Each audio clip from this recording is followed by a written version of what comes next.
নমস্কার সবাইকে। আজকে ধানবাদ শহরের দ্বিতীয় দিনে আমরা পৌঁছে গিয়েছি। ধানবাদ শহরের যে অন্যতম দ্রষ্টব্য স্থানগুলো বা দর্শনীয় স্থানগুলো আছে তার মধ্যে একটা, যেটার নাম ভাটিন্ডা ফলস।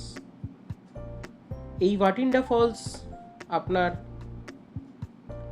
ধানবাদ শহর বা ধানবাদ স্টেশন যে আছে সেখান থেকে 14 কিলোমিটার দূরত্বে অবস্থিত। এটা ঝাড়খণ্ড রাজ্যের মধ্যে ধানবাদ যে জেলা রয়েছে সেখানে পড়ে।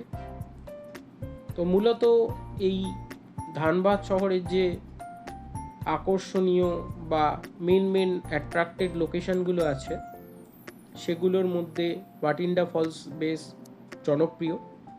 কেন কি এখানেতে একটা ফলস বা ঝর্ণা সৃষ্টি হয়েছে, যেটা মূলত দুটো নদী, কাটারি নদী যেটা পরেশনাথ পাহাড় থেকে নেমে এসেছে, আর দামোদর নদী, এই দুটো নদীর মিলিত গতিধারা এখানে একত্রিত হয়ে এই ফলসটাকে তৈরি করেছে।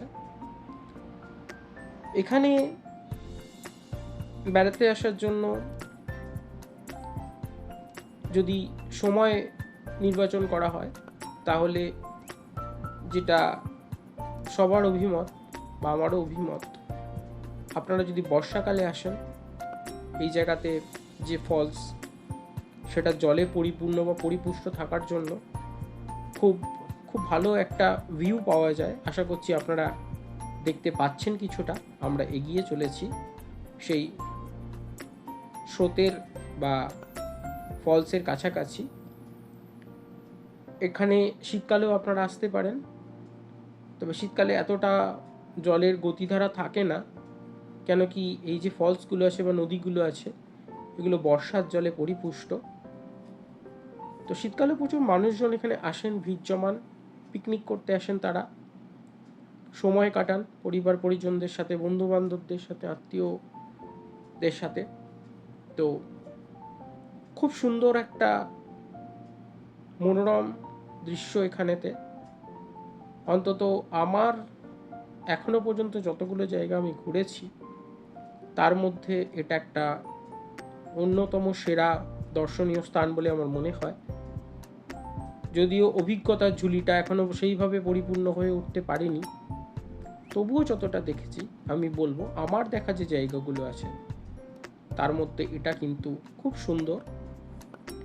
দেখা যাচ্ছে এখানে বেশ কয়েকটা সেপারেট আলাদা আলাদা স্ট্রিম আছে, যেগুলো বিভিন্ন জায়গায় বিভিন্ন পাথরের গা বেয়ে গড়িয়ে আসছে এবং খুব সুন্দর লাগছে জায়গাটাকে। আর যেহেতু এখন বর্ষাকাল, আকাশে মাঝে মাঝে মেঘলা, মাঝে মাঝে রোদের লুকোচুরি খেলা চলছে, তো মাঝে মাঝে বৃষ্টিও নামছে হালকা হালকা, যার জন্য এই নেচারটা বোধহয় আরও বেশি করে অ্যাট্রাক্টেড হয়ে গেছে। তো যেটা দেখতে পাচ্ছি দূরে দূরে ঠিক না, কাছেই চলে এসেছি, জলের অনেকটা কাছাকাছি। দেখুন কি সুন্দর ওপর থেকে দুটো নদী এক হয়ে পাগলপাড়া হয়ে এগিয়ে চলেছে আরেকটা নতুন কিছু সৃষ্টি করবার উদ্দেশ্যে। সুন্দর সাদা ফ্যানার মতো জলের ধারা গড়িয়ে আসছে ওপর থেকে, আর পাথরের বুক চিরে নেমে এসেছে। এটা মোটামুটি 10 মিটার মতো ওপর থেকে জলটা গড়িয়ে পড়ছে এখানেতে পাথরের বুক চিরে, আর সেটা ক্রমাগত এগিয়ে চলেছে। আরও একটু দূরে গেলে দেখতে পাওয়া যাবে এটা এগিয়ে গিয়ে একটা জায়গাতে মিলিত হয়েছে এবং সেখান থেকে সমান্তরালভাবে এরা এক হয়ে একটা নদীর আকারে বয়ে চলেছে। তো আমরা কালকে যখন ধানবাদ শহরে এসে নামি, তারপরে ঠিক করেছিলাম যে এই জায়গাটা আমরা দেখব, ঘুরবো, এক্সপ্লোর করব।